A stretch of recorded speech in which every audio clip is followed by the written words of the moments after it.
Hi friends, welcome to my channel JK competitions current affairs. ఈ రోజులో క్లాస్లో భాగంగా మనం గ్రంథాలు రచయితలు అంటే గ్రంథాలు రచించిన ప్రముఖ మనోవైజ్ఞానిక శాస్త్రజ్ఞుల గురించి, వారి గురించిన విషయాలు, వారు రాసిన గ్రంథాలు, అలాగే అవి ఏ సంవత్సరంలో రాశారనే విషయాలు కూడా పూర్తిగా క్లుప్తంగా తెలుసుకుందాం. వీడియో ఇంట్రెస్టింగ్గా ఉండబోతుంది కాబట్టి ఎవరు కూడా వీడియోని స్కిప్ చేయకుండా చివరి వరకు చూడండి. వీడియో నచ్చినట్లయితే please like it, share it and subscribe it. Here is the first psychologist Jean పియాజే. మై డియర్ ఫ్రెండ్స్, ఈయన గురించి తెలియని వారు, టెట్ డిఎస్సి రాసిన వాళ్ళు ఎవరైనా, బిఈడి చేసిన వాళ్ళు ఎవరు మర్చిపోరు. జీన్ పియాజే ఈయన స్విట్జర్లాండ్కి చెందిన సైకాలజిస్ట్. ఈయనకి సంబంధించిన కొన్ని విషయాలు మనం చూశాక ఈయన రచించిన ప్రసిద్ధమైన గ్రంథాల గురించి కూడా మనం చూద్దాం. ఈయన గురించిన వివరాలు చూస్తే ఈయన పూర్తి పేరు జీన్ విలియం ఫ్రిడ్జ్ పియాజే. ఈయన పిల్లల అభివృద్ధిపై కృషి చేసిన ప్రసిద్ధి చెందిన స్విస్ మనోవైజ్ఞానిక శాస్త్రవేత్త, మనస్తత్వ శాస్త్రవేత్త, స్విట్జర్లాండ్కి చెందిన ఆయన. అలాగే ఈయన యొక్క అభిజ్ఞా వికాస సిద్ధాంతం, కాగ్నైటివ్ డెవలప్మెంట్ మరియు జ్ఞానశాస్త్ర దృక్పథం కలిసి జెనెటిక్ ఎపిస్టెమాలజీ అంటారు. తర్వాత బిఎఫ్ స్కిన్నర్ తర్వాత అత్యధికంగా ఉదహరించబడిన మనస్తత్వవేత్తగా 2వ స్థానంలో ఉన్నారు. మొట్టమొదటి శాస్త్రవేత్త బిఎఫ్ స్కిన్నర్, మనస్తత్వ శాస్త్రవేత్త. 2వ శాస్త్రవేత్త ఈయన జీన్ పియాజే ఉన్నారు, అత్యధికంగా ఉదహరించబడిన మనస్తత్వవేత్త. ఈయన ఏం చేశారంటే అతను పిల్లల మనస్సులో దాగి ఉన్న కోణాలను పరిశోధించాడు. అలాగే ఈయన పిల్లల ఈగోసెంట్రిజం స్థానం నుండి సామాజిక కేంద్రీకరణకు మారాలని కూడా ప్రతిపాదించాడు జీన్ పియాజే. తర్వాత స్కీమాలు అనేది వ్యక్తులు సమాచారాన్ని నిర్వహించడానికి మరియు అర్థం చేసుకోవడానికి సహాయపడే మానసిక ఫ్రేమ్ వర్క్లు అనే విషయాన్ని ఈయన తెలియజేశారు. స్కీమా అంటే ఆ frame work, psychological frame work, సమాచారాన్ని నిర్వహించడానికి మరియు అర్థం చేసుకోవడానికి సహాయపడే మానసిక ఫ్రేమ్ వర్క్స్ని స్కీమాలు అంటారు, స్కీమాటా. తర్వాత అసిమిలేషన్ అనే కాన్సెప్ట్ని కూడా తెచ్చారు. దీన్ని ముందుగా ఉన్న ఆలోచనలు మరియు స్కీమాలలో కొత్త సమాచారాన్ని కనుక చేరిస్తే దానిని అసిమిలేషన్ అంటాం. అంటే ముందుగా ఆల్రెడీ మానసిక ఫ్రేమ్ వర్క్ ఉంటుంది, దానితో ఆ స్కీమాలు ఉంటాయి. ఆలోచనలు స్కీమాలలో క్రొత్తగా సమాచారాన్ని కనుక చేరిస్తే దాన్ని అసిమిలేషన్ అంటారు. తర్వాత వసతి అనే పదాన్ని కూడా ఈయన చెప్పడం జరిగింది. ఏంటంటే అప్పటికే ఉన్న స్కీమాలను సవరించటం లేదా కొత్త సమాచారానికి సరిపోయేలా క్రొత్త వాటిని సృష్టించడం అనే దాన్ని వసతి అంటారు అన్నమాట. సో ఆయన టెర్మినాలజీ కూడా మనం గుర్తుపెట్టుకోవాలి. ఈగోసెంట్రిజం అని, సామాజిక కేంద్రీకరణ అని, అసిమిలేషన్, స్కీమా, వసతి, అభిజ్ఞా వికాస సిద్ధాంతము, జ్ఞానశాస్త్ర దృక్పథము, అలాగే జెనెటిక్ ఎపిస్టమాలజీ, ఈ పదాలన్నింటిని కూడా మనం గుర్తుపెట్టుకోవాలి. సరే, ఈయన ప్రకారం మానవ అభివృద్ధి దశల్లో 4 ఉన్నాయి. వాటిలో ఒకటి సెన్సోరీమీటర్ దశ.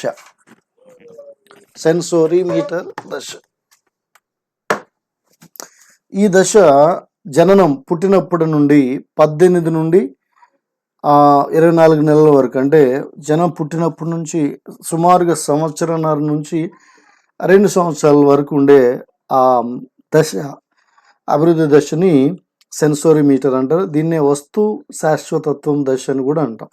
ఆబ్జెక్ట్ పర్మియన్స్ అంటే వస్తువు తన కళ్ళ ముందు కనపడకపోయినా ఎక్కడో చోట ఉంటుంది అనే ఒక కాన్సెప్ట్కి వస్తారు పిల్లలు. యాక్చువల్గా ముందు ఏం జరుగుతుందంటే ఒక వస్తువు తన కళ్ళ ముందు కనపడకపోతే అది అదృశ్యమైపోయింది, ఇక కనపడదేమోనని ఏడుస్తారు. కానీ కొంతకాలం తర్వాత వారిలో ఈ కాన్సెప్ట్ మొదలవుతుంది. ప్రస్తుతం వారి కళ్ళ ముందు వస్తువు లేకపోయినా వేరే ఎక్కడో వస్తువు ఖచ్చితంగా ఉంటుందని ఒక డెసిషన్కి వస్తారు. అలాంటి భావము డెవలప్ అవుతుంది. రెండోది ప్రీ ఆపరేషనల్ స్టేజ్, ముందస్తు ఆపరేషన్, ముందస్తు కార్యాచరణ అని కూడా మనం చెప్పవచ్చు. ఇది 2 నుండి 7 సంవత్సరాల వయసు ఉండే ఈ దశ. దీని సింబాలిక్ ఆలోచనగా అని మనం చెప్పుకోవచ్చు, లక్ష్యం. తర్వాత దశ కాంక్రీట్ కార్యాచరణ, కాంక్రీట్ ఆపరేషనల్ స్టేజ్. ఇది 7 నుంచి 11 సంవత్సరాల వరకు ఉంటుంది. అంటే దాదాపు ఇది పూర్వ పాఠశాల దశ, ఉత్తర బాల్య దశ అని కూడా మనం అనవచ్చు. ఇక్కడ లాజికల్ థింకింగ్ అనేది డెవలప్ అవుతుంది, తార్కిక ఆలోచన. తర్వాత అధికారిక కార్యాచరణ, ఈ వయసు యుక్త వయస్సు నుండి ఆ పై వరకు ఉండేదన్నిది కూడా అధికారిక కార్యాచరణ దశ అంటాం. దీనిలో శాస్త్రీయ తార్కికం అనేది మొదలవుతుంది. సైంటిఫిక్ లాజిక్ థింకింగ్ అనేది ఈ దశలో మొదలవుతుంది. జీన్ పియాజే ప్రకారం మానవ అభివృద్ధి దశలు ఇవి 4: సెన్సోరిమీటర్, ముందస్తు ఆపరేషన్, కాంక్రీట్ కార్యాచరణ లేదా కాంక్రీట్ ఆపరేషన్, అధికారిక కార్యాచరణ లేదా అథారిటేటివ్ ఆపరేషన్. ఈ 4 స్టేజెస్.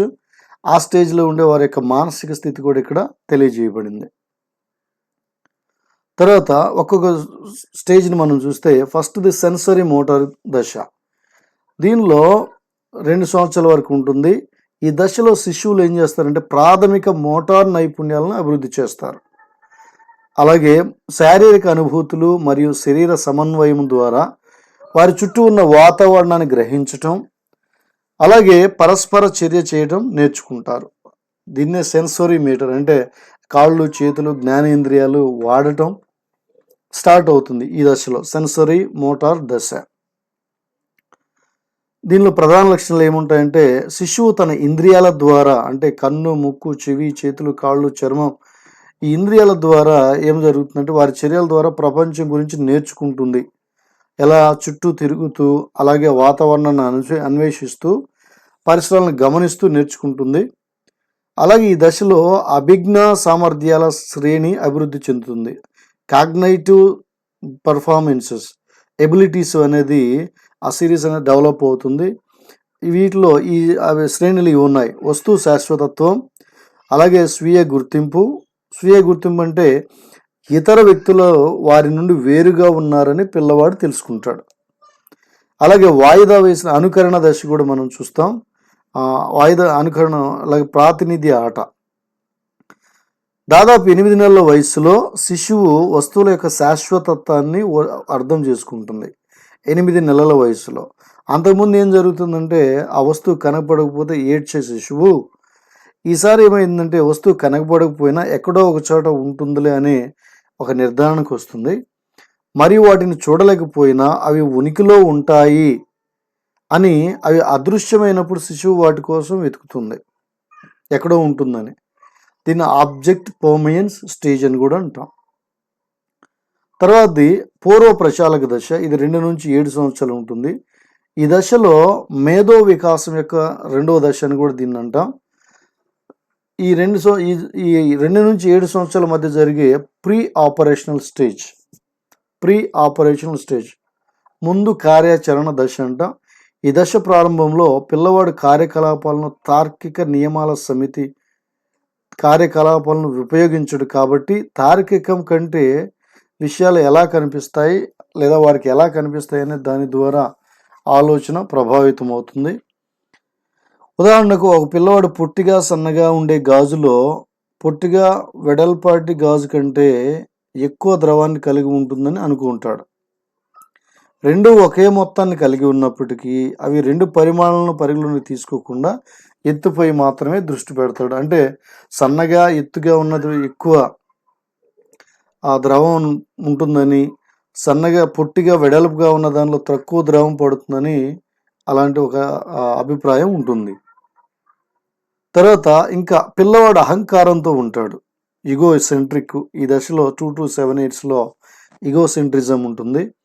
3 మౌంటైన్స్ అధ్యయనంలో చూపిన విధంగా ఇతర వ్యక్తులు ప్రపంచాన్ని తాను చూస్తున్నట్టుగానే చూస్తారని అతడు ఊహిస్తాడు. అంటే తను ఏదైతే ఆలోచిస్తున్నాడో ఇతరులు కూడా అలాగే ఆలోచిస్తారు, అంత నాలాగే ఉంటారు, నాలాగే ఆలోచిస్తారు అనే ఒక సమ్ సార్ట్ ఆఫ్ ఈగో సెంట్రిజం అనేది ఈ స్టేజ్లో మనం చూస్తాం. అంతేకాదు, అదే మనం చెప్పుకున్న ఈగో సెంట్రిజం క్షీణిస్తుంది. మరి పిల్లలు తమ ఆటల్లో మరొక ఆ బిడ్డ భాగస్వామ్యాన్ని ఆస్వాదిస్తూ ఎప్పుడైతే ఈగోసెంట్రిజం ఇదే దశలో క్షీణిస్తుంది ఉంటుంది, తర్వాత క్షీణిస్తుంది, తర్వాత ఇతర పిల్లలతో అంతకుముందు సింగిల్గా ఆడుకునే పిల్లవాడు ఇక నుండి ఇతర పిల్లలతో కలిసి భాగస్వామ్యంలో ఆస్వాదించడం ప్రారంభిస్తారు. తర్వాత పసిబిడ్డలు తరచుగా తాము కానటువంటి వ్యక్తుల వల్ల నటిస్తారు. ఉదాహరణ సూపర్ హీరోలు, పోలీసులు. మరియు ఈ పాత్రలను నిజ జీవితంలోని వస్తువులకు ప్రతీకగా ఉండే పాత్రలతో పోషించవచ్చు. పిల్లలు ఊహాజనిత ప్లేమేట్స్ని కూడా కనిపెట్టవచ్చు. ఇక్కడ మనం గమనించినట్లయితే మన చుట్టుపక్కల ఉన్న చిన్న పిల్లలు ఈ ఏజ్ గ్రూప్ వాళ్ళని చూస్తే వాళ్ళు నేను పోలీస్ అవుతా, డాక్టర్ని అవుతా, లాయర్ని అవుతానంటూ ఆ పిక్చర్ని చూసి అలాగే వాళ్ళని వారు ఊహించుకోవటం, టోపీలు పెట్టుకొని తిరగడం, వాళ్ళని అనుకరించినట్లు చూడడం కూడా మనం గమనిస్తాం నిజ జీవితంలో. ఇప్పుడు మూడవది concrete operational stage. Concrete operational stage ఇది 7 నుండి 11 సంవత్సరాల వరకు ఉంటుంది. ఈ దశ ప్రారంభం నాటికి పిల్లవాడు కార్యకలాపాలను తార్కిక నియమాల ద్వారా సమితి ద్వారా ఉపయోగించవచ్చు. తార్కిక నియమాలు లాజికల్ థింగ్స్ని ఉపయోగిస్తాడు. తద్వారా వాటి వలన వచ్చే పరిణామాలను కూడా సంరక్షించుస్తాడు. ప్రజలు ప్రపంచాన్ని వేరే విధంగా చూస్తారని గ్రహిస్తాడు అనమాట. ఇంతకుముందు ఈ ముందు స్టేజ్లో ఏమైంది, ప్రీ ఆపరేషనల్ స్టేజ్లో అందరూ కూడా నాలాగే ఆలోచిస్తారని ఒక రకమైన ఈగోసెంట్రిజంతో ఉంటాడు. కానీ ఇక్కడ ఏంటంటే ప్రజలు నా చుట్టూ ఉన్నవారు నాలాగే కాకుండా వారికి వేరే విధమైన ప్రపంచం ఉంటుంది, నాకు కనపడే విషయాన్ని వారు వేరే విధంగా చూస్తారని కూడా గ్రహిస్తారు. ఒక రకమైన రెస్పెక్ట్ అనేది స్టార్ట్ అవుతుంది. అంతేకాదు చేరిక పనుల్లో మెరుగుదలను ప్రదర్శించవచ్చు. పక్క పీర్ గ్రూప్తో కలిసి ఆడుకోవటం ఎక్కువగా ప్రిఫరెన్స్ ఇస్తారు ఈ కాంక్రీట్ ఆపరేషనల్ స్టేజ్లో. ఈ దశలో పిల్లలు నిర్దిష్ట సంఘటనల గురించి తార్కికంగా లాజికల్గా థింక్ చేయటం ప్రారంభిస్తారు. పిల్లలు పరిరక్షణ భావనను అర్థం చేసుకోవటం ప్రారంభిస్తారు. అలాగే స్వరూపంలో విషయాలు మారినప్పటికీ కొన్ని లక్షణాలు అలాగే ఉంటాయని అర్థం చేసుకుంటారు. క్వశ్చనింగ్, ఎక్కువ ప్రశ్నలు చేస్తూ ఉంటారు ఈ స్టేజ్లో. అలాగే ఈ దశలో పిల్లలు మానసికంగా విషయాలను త్రిప్పికొట్టవచ్చు. ఉదాహరణకి ప్లాస్టిసిన్ బంతి దాని అసలు ఆకృతికి తిరిగి రావటం. ఇంకా చెప్పాలంటే ఈ పిల్లలు కూడా తక్కువ అహంకారంతో ఉంటారు. ఈగోసెంట్రిజం అనేది చాలా తక్కువ ఉంటుంది. ఇతర వ్యక్తులు ఎలా ఆలోచిస్తారు మరియు అలా అనుభూతి చెందుతారు అనే దాని గురించి ఆలోచించడం ప్రారంభిస్తారు. అంటే పక్కవారి గురించి ఆలోచించడం ప్రారంభిస్తారు. తర్వాత 4వ దశ అధికారిక కార్యాచరణ దశ, అథారిటేటివ్ ఆపరేషనల్ స్టేజ్. ఇది 12 సంవత్సరాల నుంచి ఆ తర్వాత ఉండే స్టేజ్ అంతా ఇది అధికారిక కార్యాచరణ దశ. ఫ్రెండ్స్ గుర్తుపెట్టుకోవాలి, మానవ వికాస దశలు ఎలిజబెత్ హర్లాక్ ప్రకారం 10 ఉన్నాయి. జీన్ పియాజే ప్రకారం 4 దశలు ఉన్నాయి, గుర్తుపెట్టుకోవాలి. ఇది దాదాపు 11 సంవత్సరాల వయసులో ప్రారంభం అవుతుంది. కౌమార దశలో ఉన్నవారు ఈ దశలోకి ప్రవేశించినప్పుడు వారు వియుక్తంగా ఆలోచించే సామర్థ్యాన్ని, మరింత అధునాతన పద్ధతిలో అంశాలను కలపటం మరియు వర్గీకరించే సామర్థ్యాన్ని, మరియు అధిక ఆర్డర్ తార్కిక సామర్థ్యం అంటే ఎక్కువ లాజికల్గా ఆలోచించడం మొదలు పెడతారు. అంతేకాదు కాంక్రీట్ కార్యకలాపాలు భౌతిక వస్తువులపై నిర్వహించబడతాయి. అలాగే అధికారిక కార్యకలాపాలు ఆలోచనలపై నిర్వహించబడతాయి. అధికారిక కార్యాచరణ ఆలోచన భౌతిక మరియు గ్రహణ పరిమితుల నుండి పూర్తిగా విముక్తి పొందింది. తర్వాత ఈ దశలో కౌమార దశలో ఉన్నవారు నైరూప్య ఆలోచనలతో వ్యవహరించగలరు. ఉదాహరణకి విభజన మరియు భిన్నాలను అర్థం చేసుకోవడానికి వారు కేకులను ముక్కలు కోయటం లేదా స్వీట్లు పంచుకోవడం గురించి ఆలోచించాల్సిన అవసరం లేదు. దీనికి ముందున్న దశలో ఏమవుతుందంటే కాంక్రీట్ దశలో ఇవి ఉపయోగపడతాయి. కేకులు ముక్కలుగా చేయటం, ముక్కలు పంచుకోవడం, అలా భిన్నాలను ఫ్రాక్షన్స్ని వాళ్ళు నేర్చుకుంటారు. ఇక్కడైతే అది అవసరం లేదు. నిర్దిష్ట ఉదాహరణల పరంగా ఆలోచించాల్సిన అవసరం లేకుండా వారు వాదన రూపాన్ని అనుసరిస్తారు. ఉదాహరణల గురించి ఆలోచించరు, కానీ వారికి తెలిసిన దాని గురించి వాళ్ళు ఆర్గ్యూ చేస్తూ ఉంటారు. ఇంకా యుక్త వయస్కులు అనేక సాధ్యమైన పరిష్కారాలతో ఊహాజనిత సమస్యలను ఎదుర్కొనవచ్చు. ఉదాహరణకు 1 గంటలో డబ్బును రద్దు చేస్తే ఏమవుతుంది అని వారు అనేక సంభావ్య పరిణామాల గురించి ఊహించగలరు. నా ఫ్రెండ్స్, ఇప్పుడు చూడండి, జీన్ పియాజే ఆయన చెప్పిన 4 దశలను మనం జ్ఞాపకం చేసుకున్నాం.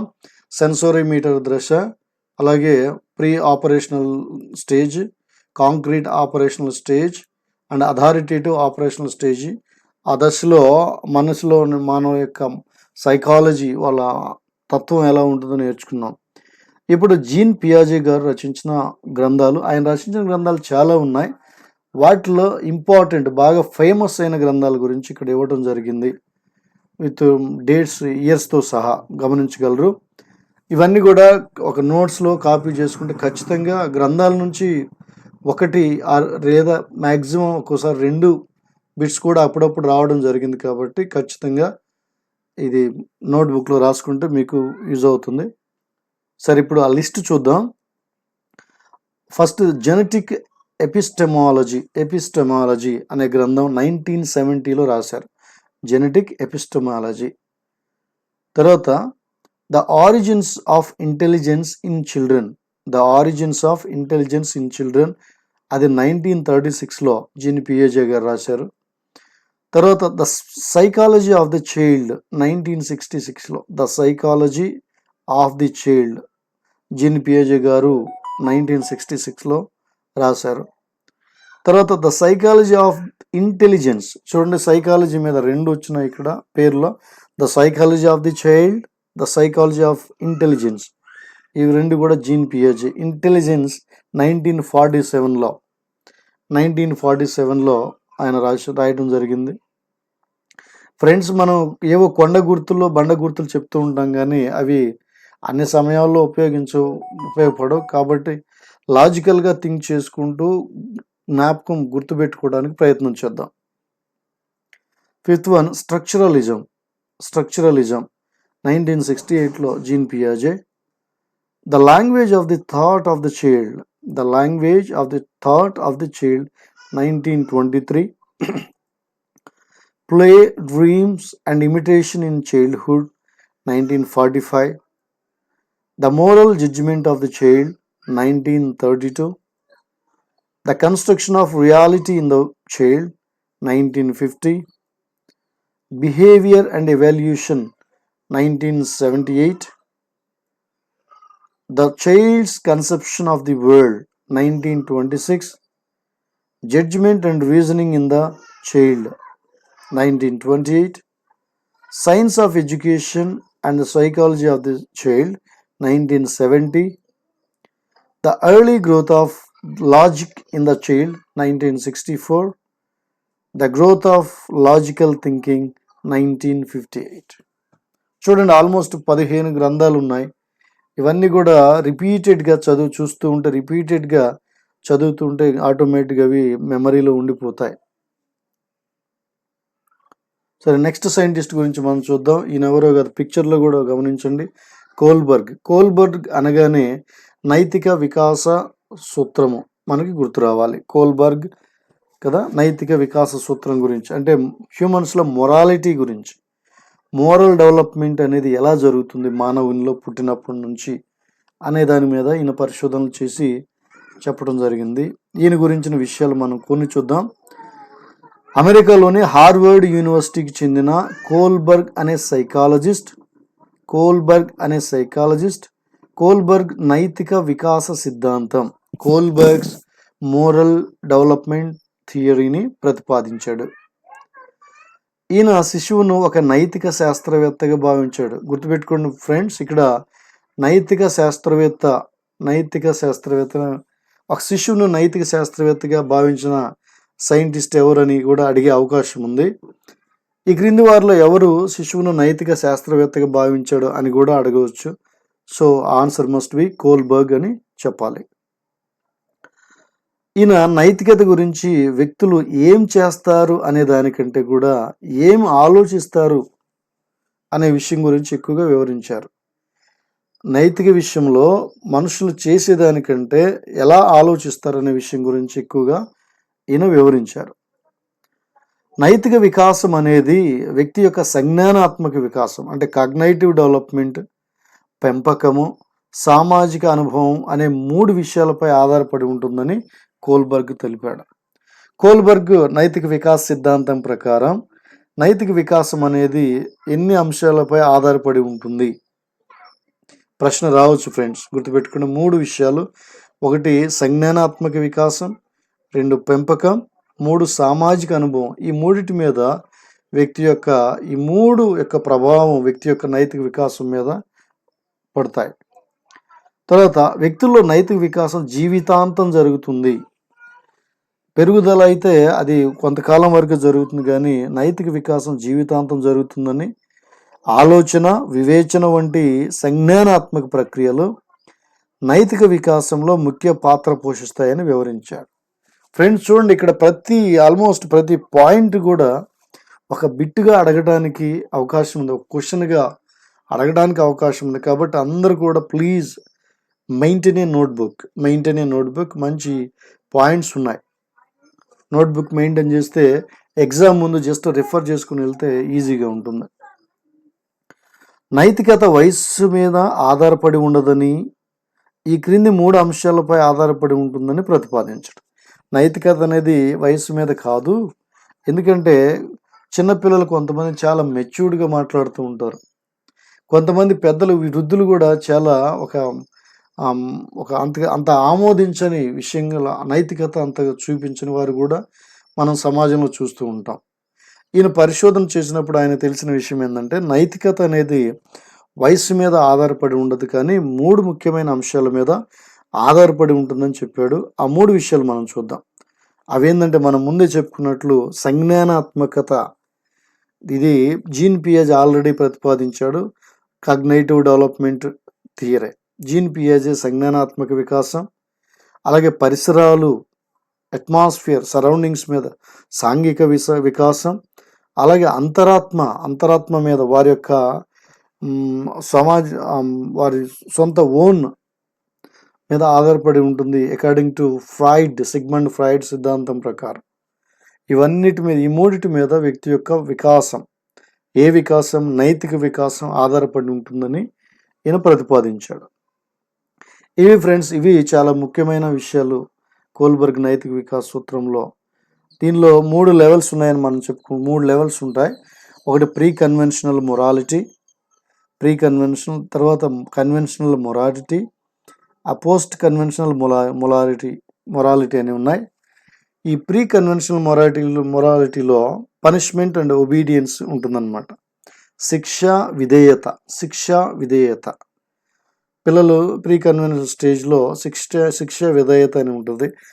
క్వశ్చన్ కూడా అడగొచ్చు, శిక్ష విధేయత అనే పదాలు కనిపించే కోల్బర్గ్ నైతిక వికాసంలోని దశ ఏది అని అడగొచ్చు. మొదటి దశ కదా, ఇది మొదటి దశలో. తర్వాత నాయివ్ హెడోయిజం అని ఉంటుంది. తర్వాత కన్వెన్షనల్ మొరాలిటీలో good boy good girl orientation, మంచి బాలుడు మంచి బాలిక. ఎన్నోసార్లు టెట్ డిఎస్సిలో రిపీట్ అయిన క్వశ్చన్. కోల్బర్గ్ నైతిక వికాస సూత్రం ప్రకారం మంచి బాలుడు మంచి బాలిక అనే పదాలు ఉండే దశ ఇది. అది రెండవ దశ, రెండవ స్థాయి అది కన్వెన్షనల్. తర్వాత ఇక్కడ ప్రతి స్థాయిలో 2 దశలు ఉన్నాయి. పనిష్మెంట్ ఒబీడియన్స్ మొదటి దశ, హెడోనిజం రెండవ దశ, గుడ్ బాయ్ గుడ్ గర్ల్ అనేది రెండవ స్థాయి, మూడవ దశ. సోషల్ ఆర్డర్, సాంఘిక క్రమం, మెయింటైనింగ్ మొరాలిటీ అంటే నైతికత పాటించడం అనేది రెండవ స్థాయిలోని 4వ దశ. అలాగే పోస్ట్ కన్వెన్షనల్ మొరాలిటీ, ఇది 3వ స్థాయి. దీనిలో మళ్ళీ 2 దశలు ఉన్నాయి. మొత్తం చూడండి 3 స్థాయిలో 6 దశలు. ఈ 3వ స్థాయిలో 5వ దశ ఉంటుంది, సోషల్ కాంట్రాక్ట్ ఓరియంటేషన్.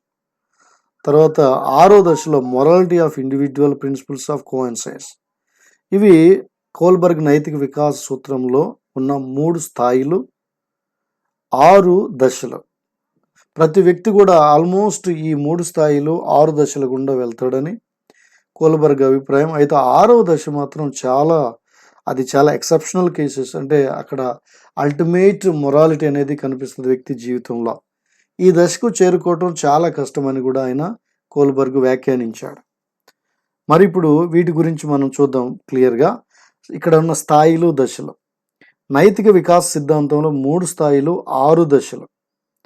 ప్రతి స్థాయిలో 2 దశలు ఉండేట్టు ఈ సిద్ధాంతాన్ని ప్రతిపాదించాడు. చూడండి, 1వ స్థాయి, దీన్ని పూర్వ సాంప్రదాయక స్థాయి అంటాం. స్థాయి 3 స్థాయిలు, 6 దశలు. ఈ మొదటి స్థాయిలో, పూర్వ సాంప్రదాయక స్థాయిలో 2 దశలు ఉంటాయి. మళ్ళా వాటిలో ఇది దశ కాలము, ఈ స్థాయి కాలము పిల్లలు ఇది 4 నుంచి 10 ఏండ్ల వరకు ఉంటుంది. పిల్లలు మంచి చెడు అనే అంశాలను వాటి పరిమాణం లేదా పర్యవసనాలకు అనుకూలంగా ఆలోచిస్తారు. మొదటి దశని దీన్ని శిక్షా విధేయత దశ అని అంటాం. మొదటి స్థాయిలో, పూర్వ సాంప్రదాయక స్థాయిలో ఉన్న మొదటి దశ, దీనికి పేరు శిక్షా విధేయత. ఈ దశలో శిశువు ఏదైతే తన అవసరం తీరుస్తుందో దాన్ని మాత్రమే చేయడానికి ప్రయత్నిస్తాడు. శిశువుకు ఇబ్బంది కలిగించేది తప్పుగాను, అవసరాలు తీర్చేది ఒప్పుగాను అనిపిస్తుంది. ఏదైతే శిశువుకి ఇబ్బంది కలిగిస్తుందో అదంతా తప్పనే భావిస్తాడు పిల్లవాడు. ఏదైతే తన అవసరాలు, ఆకలి, నిద్ర, లేకపోతే తనని లాలించడం, ఇలాంటి విషయాలు చూస్తాడో అది ఒప్పుగా శిశువు అనుకుంటాడు. రెండవ దశ, మొదటి స్థాయిలో రెండవ దశ సహజ సంతోష అనుకరణ సాధనోపయోగ దశ అంటాం. సహజ సంతోష అనుకరణ సాధనోపయోగ దశ అంటాం. ఈ దశలో బహుమతులు పొందాలనే ఉద్దేశంతో ప్రవర్తిస్తాడు. సానుభూతి, దయ, జాలి కాకుండా స్వయం సంతృప్తి కోసం ప్రవర్తిస్తాడు. స్వయం సంతృప్తి ఎక్కువ కనపడే దశ రెండవ దశ. తనకు ఏదైతే మంచి చేస్తుందో అది ఒప్పు అని, మిగిలినదంతా తప్పని భావిస్తాడు. ఉదాహరణకు, అడగగానే ఐస్ క్రీమ్ కొనిపెట్టిన నాన్న మంచివాడని, అమ్మ మంచిది కాదని అనటం. చాక్లెట్ ఇస్తాననగానే హోంవర్క్ చేయటం. సాధనోపయోగ దశ అంటే ఒక పని చేయటం ద్వారా ఏదో ఒక ప్రతిఫలాన్ని పొందుతాడు. ప్రతిఫలాన్ని ఆశించి పని చేస్తాడు అనమాట ఈ దశలో. ఇది రెండవ దశ, మొదటి స్థాయి. ఇప్పుడు కోల్బర్గ్ నైతిక వికాసంలో రెండవ స్థాయిని దీన్ని సాంప్రదాయక స్థాయి అంటాం. ఇది 11-13 ఏండ్ల వరకు ఉంటుంది దాదాపు. ఈ దశ పిల్లలు కౌమార దశలో ఉన్నప్పుడు ప్రారంభమవుతుంది. కౌమార దశలో ప్రారంభమయ్యే దశ సాంప్రదాయక దశ. ఇక్కడ మంచి చెడును నిర్ణయించే దశ, అలాగే సాంఘిక నియమాలకు కట్టుబడి ఉండే దశ సాంప్రదాయక స్థాయి దశ. దీనిలో ఉండే దశ సాంప్రదాయక స్థాయి.